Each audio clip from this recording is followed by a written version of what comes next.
Welcome to Nasdaq Trade Talks. I'm your host, Jill Malandrino, global markets reporter at Nasdaq. Joining us at the market site in Times Square, New York City, we have Alistair Reynolds. He is the portfolio manager of global emerging markets with Martin Currie, a Legg Mason affiliate. We're going to take a look at big themes for active managers in 2020. Alistair, welcome to the Nasdaq market site. It's great to have you with us. And emerging markets, you think it's a good long-term growth opportunity?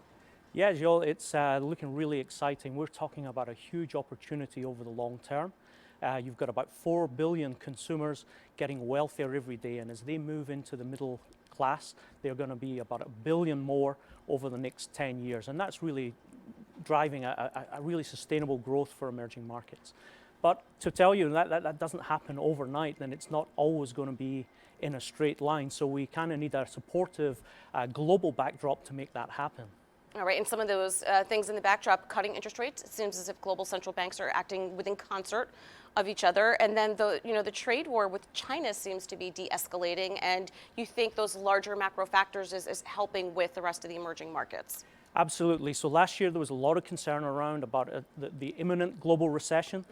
There was concerns about the trade wars, but that started to clear slightly. What we're seeing now is, while we're not out of the woods on recession yet, there's less fear than there was last year. There's a trade deal expected to be signed later this week that should help alleviate further fears also.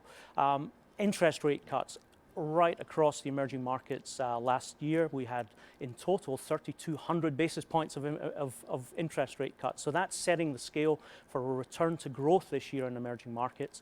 And for the first time in a long time, we're expecting emerging market earnings growth to outstrip that of the US. Why do you think an active approach is best for emerging markets?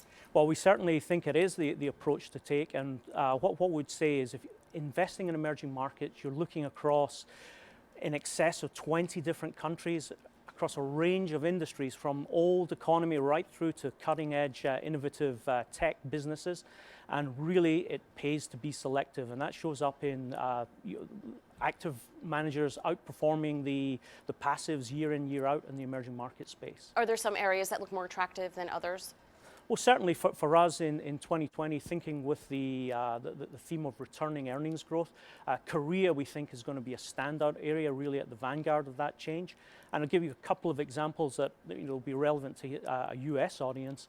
One is smartphones. If you think about the smartphone market, it's almost 1.5 billion handsets per year. That market's not been growing in recent years because of a lack of new features. But this year we've got a global rollout of 5G networks.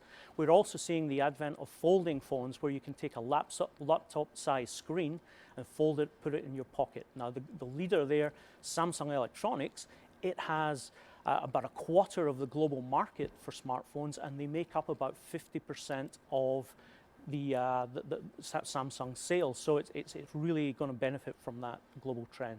Another area that we're looking at is electric vehicles. So you may have heard about electric vehicles, not really seen much presence of them other than maybe Tesla, but this is a year when they really start to go mainstream, and we're seeing launches from the likes of GM, Ford, Chrysler, VW. All of those brands are going to be using Korean batteries, and that's going to be a big play in driving Korean earnings growth again this year as well. It's so interesting that you bring up Tesla this morning, the electrical vehicle market. I mean, it's Monday, January 13th. Tesla traded above 500 for the first time pre-market, so it seems to be, and I think part of that could be that they're entering the Chinese market. There's high demand in Asia for those types of vehicles. Absolutely. We expect China to lead the way in terms of demand. It's one of the biggest car markets in the world, and we expect them to drive the electric vehicle growth. Tesla are there already, and they're actually in their Chinese plants are using Korean batteries, and that's been behind their recent success, is the strength of that China launch. Well, that ties in well with both of your themes, technology and EV in Korea. Thank you so much for joining us at MarketSite, and thank you for joining me on Trade Talks. I'm Jill Malandrino, Global Markets Reporter at Nasdaq.